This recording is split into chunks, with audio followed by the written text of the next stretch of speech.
पदार्थों के प्रकार, टाइप्स ऑफ मटेरियल, यानी आवेशों के प्रवाह की दृष्टि के आधार पर, आवेशों के प्रवाह के आधार पर आवेशों के प्रवाह के आधार पर पदार्थ को 3 भागों में बांटा गया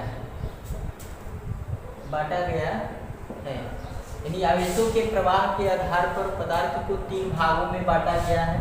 तो पदार्थ को 3 भागों में बांटा गया है, यानी पहला जो होता है चालक, जिसको हम कंडक्टर बोलते हैं, और दूसरा होता है अचालक, जिसको नॉन कंडक्टर कहते हैं। और तीसरा जो है अर्धचालक होता है, अर्धचालक, जिसको हम सेमी कंडक्टर कहते हैं, सेमी कंडक्टर।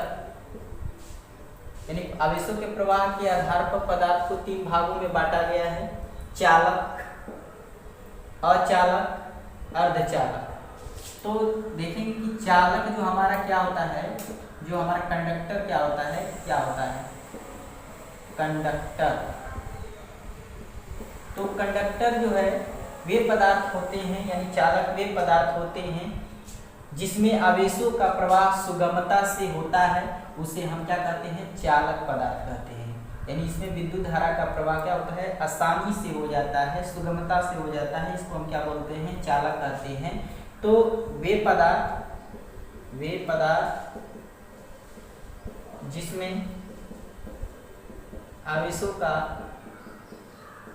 प्रवाह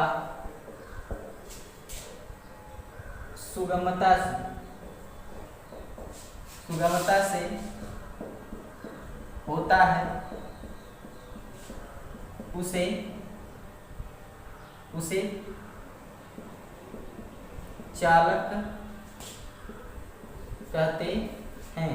यानी वे पदार्थ जिसमें आवेशों का प्रवाह सुगमता से होता है, उसे हम क्या कहते हैं, चालक कहते हैं। यानी आवेशों का प्रवाह हो या विद्युत धारा का प्रवाह हो सुगमता से, उसे हम चालक पदार्थ कहते हैं। जैसे उदाहरण में अगर देखें एग्जाम्पल में, तो क्या हो जाएगा, इसमें हो जाएगा धात्विक, अम्लीय जल, लवण, और क्या हो जाएगा, आदि। यानी अम्लीय जल, धात्विक, अम्लीय जल और लवण हो जाएगा। दूसरा चीज होता है अचालक, यानी नॉन कंडक्टर क्या होता है, वे पदार्थ होते हैं, अचालक वे पदार्थ होते हैं जिसमें आवेशों का प्रवाह सुगमता से नहीं होता है, अर्थात कह सकते हैं कि आसानी से नहीं होता है, उसे हम क्या कहते हैं, अचालक पदार्थ कहते हैं। यानी वे पदार्थ जिसमें आवेशों का प्रवाह सुगमता से या आसानी से नहीं होता है, उसे अचालक पदार्थ कहते हैं। जैसे उदाहरण के रूप में हो जाएगा सूखी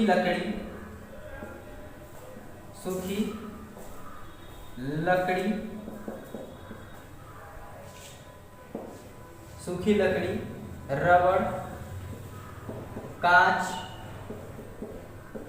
आदि। यानी इसमें आवेशों का प्रवाह जो है सुगमता या आसानी से नहीं होता है। तीसरा चीज होता है कि अर्धचालक पदार्थ क्या होते हैं, यानी अर्धचालक पदार्थ। अर्धचालक क्या होते हैं, अर्धचालक यानी सेमी कंडक्टर वे पदार्थ होते हैं जिसमें सामान्य अवस्था में आवेशों का प्रवाह नहीं होता है, लेकिन पदार्थों का ताप बढ़ाने पर उसमें आवेशों का प्रवाह क्या होने लगता है, होने लगता है। उसे हम क्या कहते हैं, अर्धचालक कहते हैं। यानी वे पदार्थ जिसमें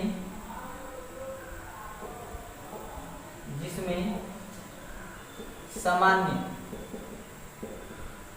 अवस्था में आवेशों का प्रवाह नहीं होता है, लेकिन पदार्थ का ताप बढ़ाने पर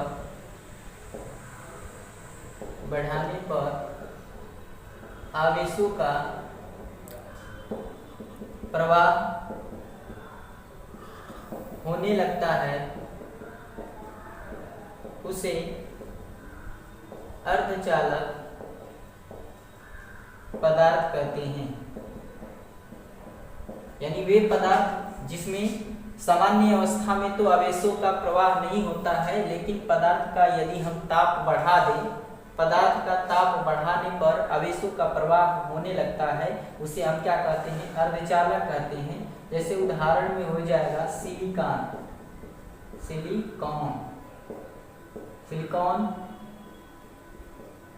जर्मेनियम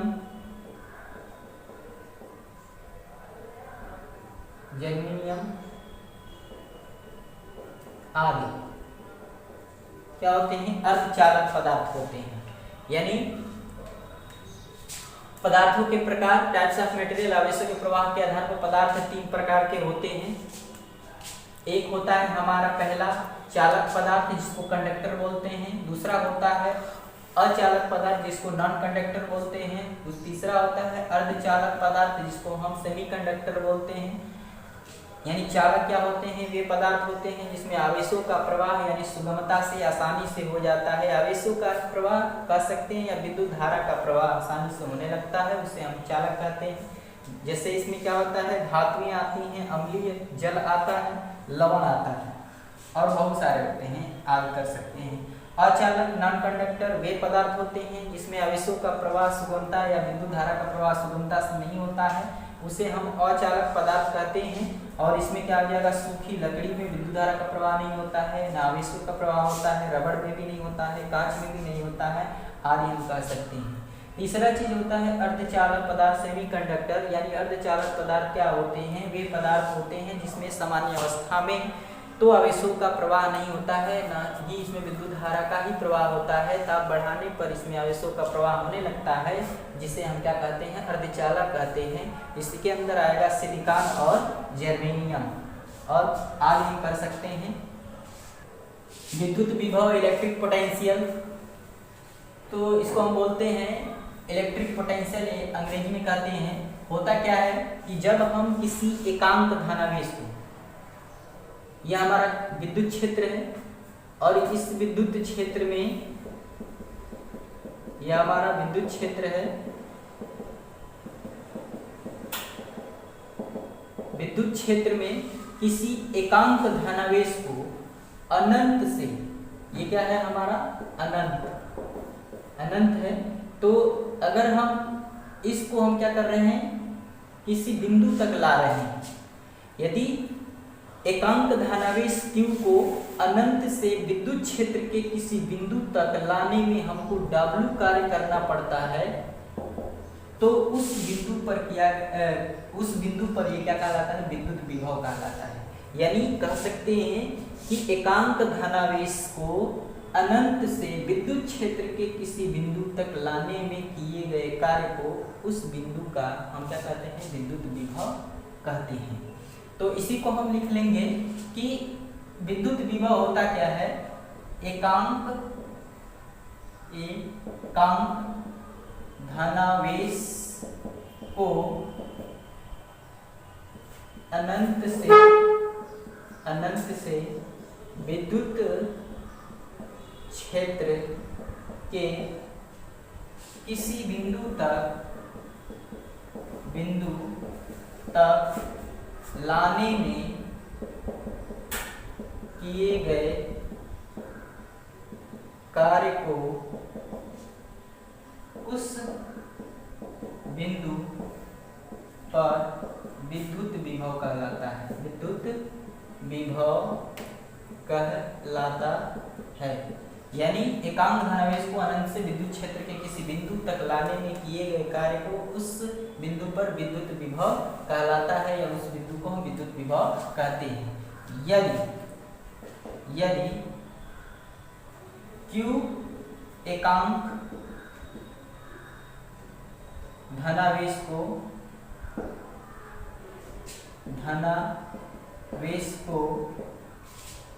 अनंत से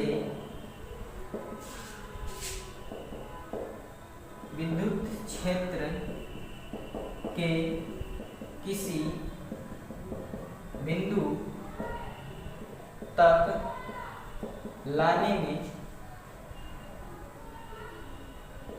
में W जूल कार्य करना पड़ता है,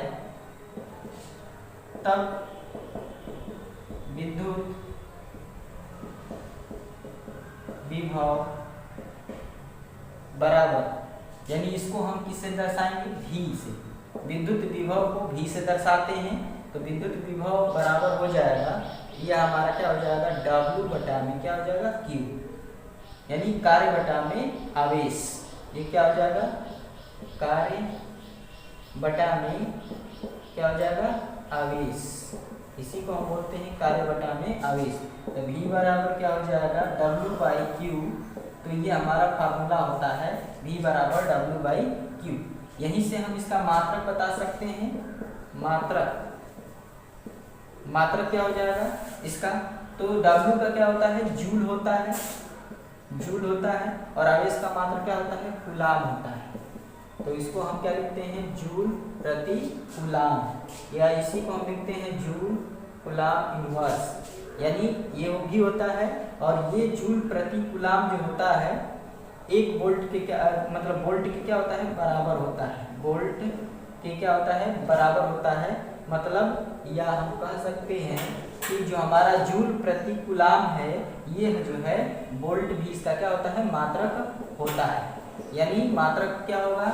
विद्युत विभव का जूल प्रति कूलाम या वोल्ट होता है। उसके बाद देखेंगे कि एक वोल्ट की अगर हमको परिभाषा देना है, तो हम अगर कह दें कि Q आवेश को, एक कूलाम आवेश को अनंत से एक कूलाम